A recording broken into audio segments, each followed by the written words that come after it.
Hello, this is Bobby at Copel TV Repair with a quick note today, an answer to a question we commonly get asked. I'm not going to get into a lot of details. I may at some other point make a video with more details. And I've touched on that briefly before. The question that we get asked that I want to answer now with an example is, why do your repairs cost more than other people's repairs or other vendors' repairs, say on eBay or elsewhere? The difference may not be that drastic in price, or maybe sometimes pretty drastic. And I'm going to give you just a few reasons to think about. And as a customer, I know how this may sound very, very, very well because I come from Eastern Europe and I was just brought up to be money savvy and not throw myself at the best and newest. In fact, I have never had I did have a new iPhones back at the time when they were indeed brand new and I was writing software, but that's another story. Ever since that, never even before that I was having them because we needed them for development, but I just never buy the latest and greatest. That's how I am. And it's a culture that has its pros and cons. I'm not saying that everybody should be like that, but it is just how I am, and that's the culture that I try to cultivate here. And so this is a board that was here, and 99% of those boards when they come, this is an LG LW series main board.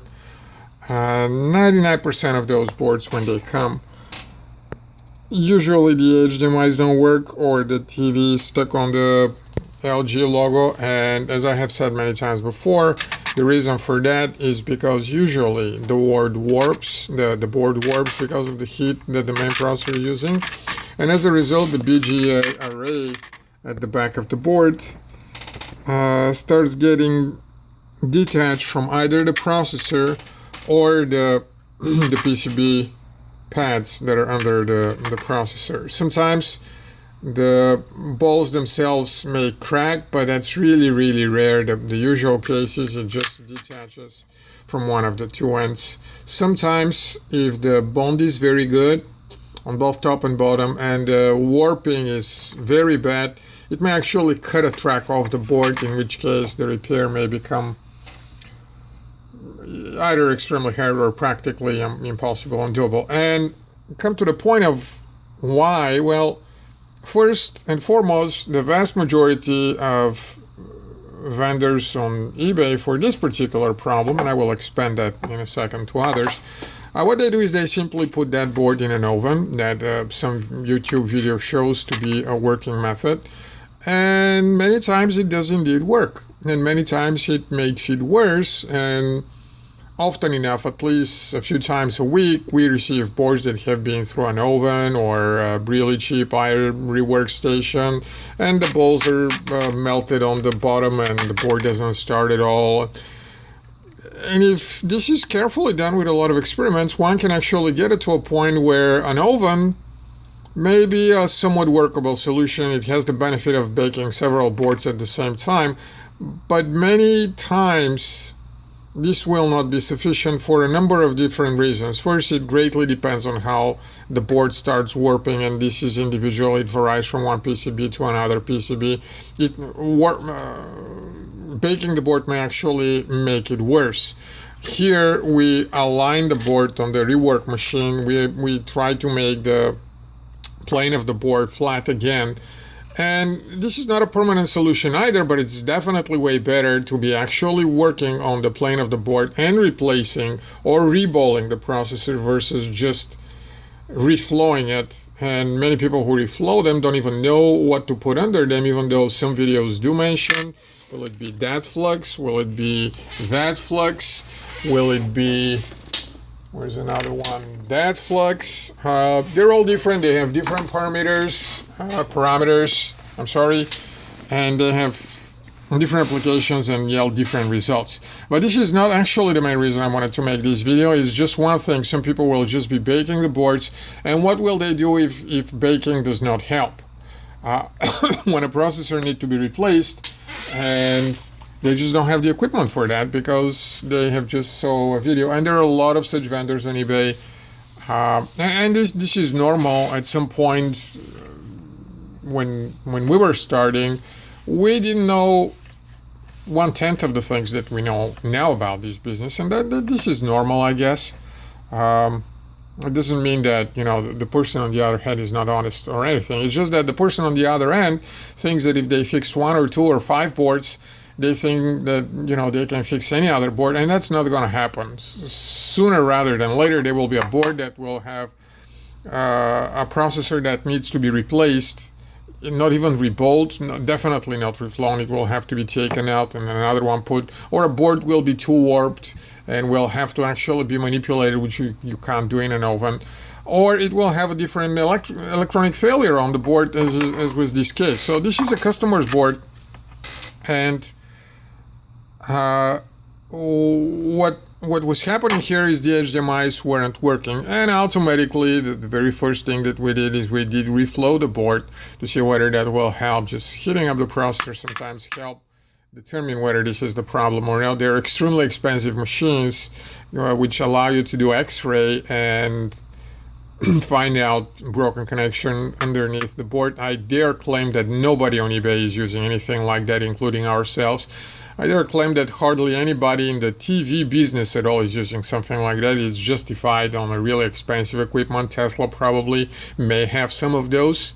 Or then again, maybe not, because it's going to be cheaper to just produce one of those boards than to employ the machine for troubleshooting, unless it's a really, really common problem. Anyhow, fixing that did not help.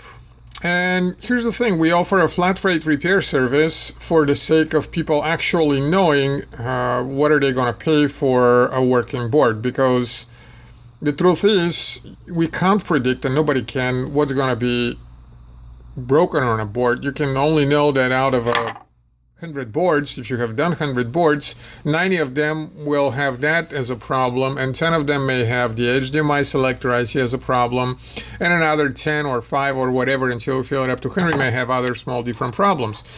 And in order to give people the clarity and simplicity they need, you are working with some statistical data that for more experienced companies factors in wear and tear, communication time, refunds, complaints from people who say their board don't work because the TV doesn't work, even though it's the TV or another board that doesn't work and not the board. I've made another videos like those.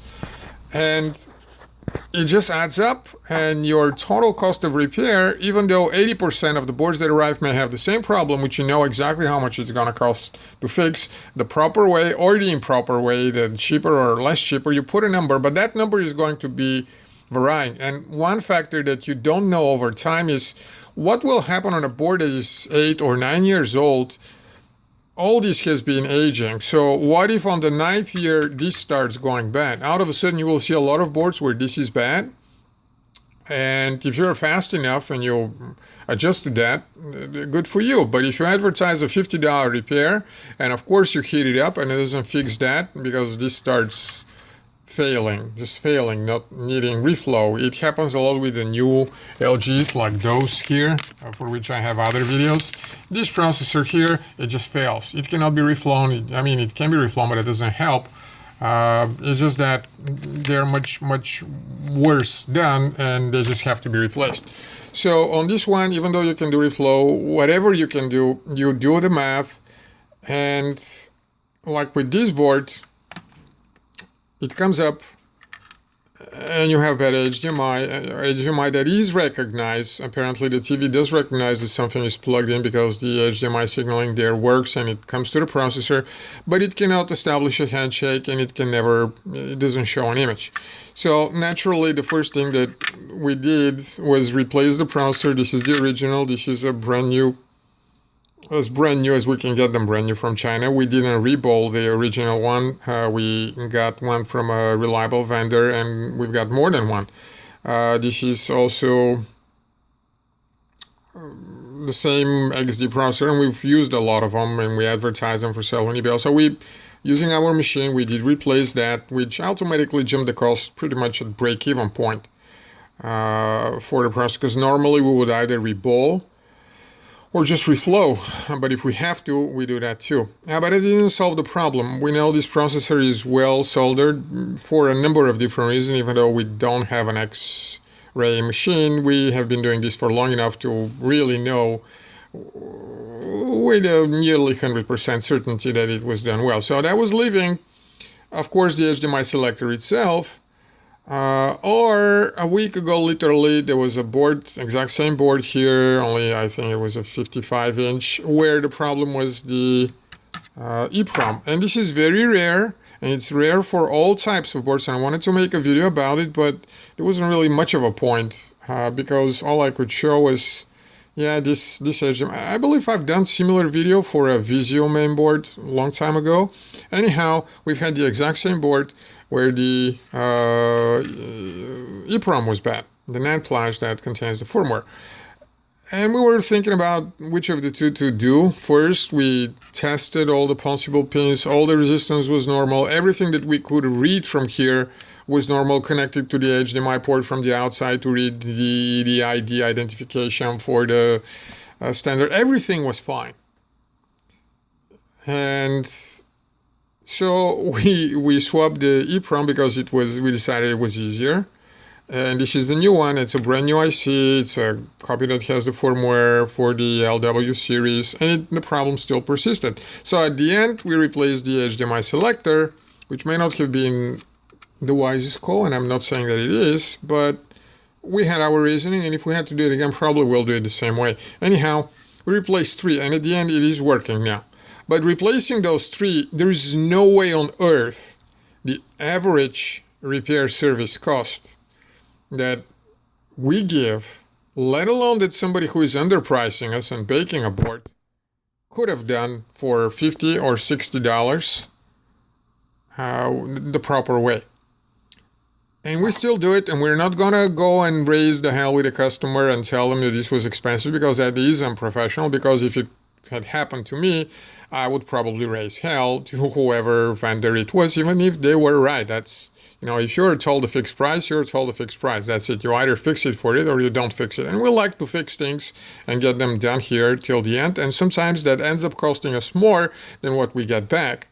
We learn stuff that way. We're keeping ourselves on the edge. If we have to, we adjust the price, and that's exactly what has happened. That's why our prices for repairing those boards are slightly higher than other people. All of those are replaced professionally. This is brand new, this is brand new, this is new. And the board is tested, and all the HDMI ports are tested because the HDMI selector was tested. And there are a number of other things that we do for these and many other boards that people who haven't been done this, but saw a YouTube video on how to do something, and they did it and it worked, and decided they can offer a repair service for the board offer.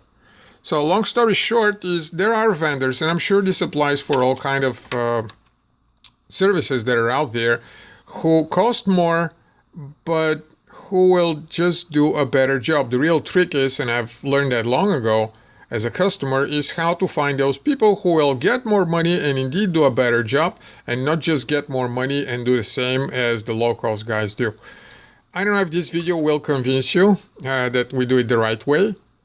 I'm not really sure that we always do it the right way, but we try. And this is the answer to why do we charge more. I was giving an example recently to several customers about those power boards from Samsung for plasma TVs, where a number of different failures occur, and when a board is here, we treat it for all the possible failures, even though it only usually fails from one. It is just the right thing to do. If you don't want to risk customer complaining in a week or 2 weeks or 3 weeks, and yes, it takes more time, and yes, you're fixing more problems that the board currently has. And I have seen boards sent to here which have been repaired before for only one of the problems, and of course the second one happened, and we receive the boards because customers say, so I send that board to somebody, it doesn't matter who, on eBay or doesn't matter where, and it failed only within 1 month. Can you do something for it? And yes, the first fix was okay, if not the best. But it was okay. They just didn't do the second thing, that is the same type of problem, just elsewhere on the board. They use bad solder, they use bad design with large holes, and the legs that go through those holes have too much of a space, and because of the heat and the current that flows through there and the bad quality of the solder, it starts deteriorating. So when you got to do all of them where the problem tends to happen, unless you just fix the one that just currently failed the board. Something similar happens to this board and many other boards. It's just we charge more because we do more than what has just failed, or sometimes because we do more than what you actually pay for, like what in the case of this board. That's it. I hope it helps. Thanks for watching, and best of luck.